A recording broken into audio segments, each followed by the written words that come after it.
رقیب شیطان دې د جنت تمنا سله کوي. رقیب شیطان دې د جنت تمنا سله کوي. جانان جنت ته ز جنت شیطان ته نه پرېږدم. بسم الله الرحمن الرحیم. السلام علیکم. ډیرو ګرانو کتونکو خوږو مینوالو هیله لرم چې تاسو ټول به خیر د صحت په جامه به د پاک وطن پروګرام کوربه انس نادان ډیره مننه کوم چې موږ له خپل پروګرام کې وخت راکو. د پاک وطن کتونکو ته د یو څو شعرونه ډالۍ وي چې لاس له بنګړې غوږ له والی مه کوه بدې مې شي. لاس له بنګړې غوږ له والی مه کوه بدې مې شي. زلمي خوی د نرخزې مه کوه بدې مې شي. د ملنګۍ قصې دې منم راته بیا کوه. د ملنګۍ قصې دې منم راته بیا کوه. ما ته خبرې د خانۍ مه کوه بدې مې شي. پتا به ګرانه وي منم خو په ما ښه نه لګي. پتا به ګرانه وي منم خو په ما ښه نه لګي. مورې صفت د دې جینۍ مه کوه بدې مې شي. زلفې دې پرېږده زه د زلفو نه نفرت نه کوم. زلفې دې پرېږده زه د زلفو نه نفرت نه کوم. خو مړه زلفو نه کمسی مه کوه بدې مې شي. دې کې د چا د ارمانونو جنازې تللي دي. دې کې د چا د ارمانونو جنازې تللي دي. پرېږده خبرې د ډولۍ مه کوه بدې مې شي. یوسفه خپل لقام په غم چې جړلې نه وي. یوسف خپل لقام په غم چې جړلې نه وي. ذکر د داسې شاعرۍ مه کوه بدې مې شي.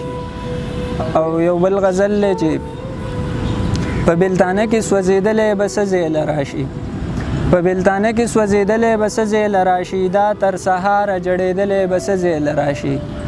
د یو پرهر په ټولېدلو کې مودې تېرې شي. د یو پرهر په ټولېدلو کې مودې تېرې شي. په زړه بېتوله لګېدلی به څه ځای له راشي. غم زورور دی غم چې راشي نری املا ماته کی. غم زورور دی غم چې راشي نری املا ماته کی. د هر یو غمه تنبېدلی به څه ځای له راشي. د ماشومتوب د بیرې ټال د چانه نه هېرېږي. د ماشومتوب د بیرې ټال د چانه نه هېرېږي. د زلفو ټال کې زنګېدلی به څه ځای له راشي. او چې دغه سترګې وي او دغه ګزارونه یې وي. چې دغه سترګې وي او دغه ګزارونه یې وي. یوسف ستا زړه درزېدلی به څه ځای له راشي. بل غزل یو څو شعرونه دي چې انکار سره یې لګي د اقرار سره دورانه. انکار سره یې لګي د اقرار سره دورانه. د ښکلي یار د سپینې خولې د زار سره دورانه. یو نوم چې کله اخلمه تسبې د لاسه لرکم. یو نوم چې کله اخلمه تسبې د لاسه لرکم. په دې یو مسله کې مې د شمار سره دورانه. هم دغه رنځ پیژنې هم دای مسیحا دی. هم دغه رنځ پیژنې هم دای مسیحا دی. د کم طبیب چې دغه یو بیمار سره دورانه. زما د نن غیرت او د اسلام سره تضاد دی. زما د نن غیرت او د اسلام سره تضاد دی. په دې مې د رباب او د ستار سره دورانه. د هغه خمارو سترګو د یو خمار د پاره. د هغه خمارو سترګو د یو خمار د پاره. ما کړې د دنیا د هر خمار سره دورانه. د مینې دغه یو سپېڅلی کار چې سر ته نه کم. یوسفه تر هغې مې هر یو کار سره دورانه. یو لنډ شان نظم دی چې زما د تړمو اوښکو قصه. زما د تړمو اوښکو قصه. ما ځای په ځای باندې جړلې ده. خو زما د سوي زړه قصه داسې ده. چاته یې زه بیانوی نه شمه. که د کاغذ غیږ ته یې وسپارمه په سپین رخسار به یې لمبې بلې شي.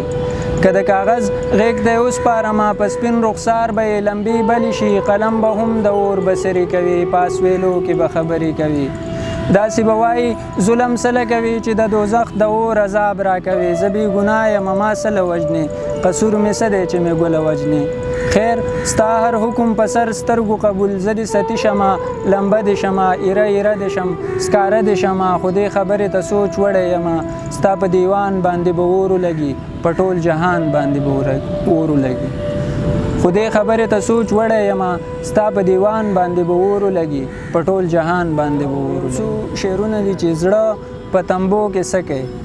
زړه په تمبو کې څه کوي. په زولنو کې څه کوي. زړه مینه سله کوي. په غمدرو کې څه کوي. زه سپین سهار لټوه ژوند نه خوندونه واخله. زه سپین سهار لټوه ژوند نه خوندونه واخله. مړه د شپو نه وځه په تورو شپو کې څه کوي. دې ښار کې مه اوسېږه دې ښار نه کډه وکړه. دې ښار کې مه اوسېږه دې ښار نه کډه وکړه. دلته خو اور ورېږي په دې لمبو کې څه کوي. دې ښار کې مه اوسېږه دې ښار نه کډه وکړه. دلته خو اور ورېږي په دې لمبو کې سکه بیا به ارمانو کې خو بیا به وختونه نه وي بیا به ارمانو کې خو بیا به وختونه نه وي لږ ځان ته پام خو کا په دې کوڅو کې سکه شیخه پتا سو شو شیخه حیران دې کړمه شیخه پتا سو شو شیخه حیران دې کړمه هغه تسبیح دې څه شوې په میکدو کې سکه دا وارخطا چرته روانې ګله دا وارخطا چرته روانې ګله د یوسف سوري ته شهدا په غرمو کې سکه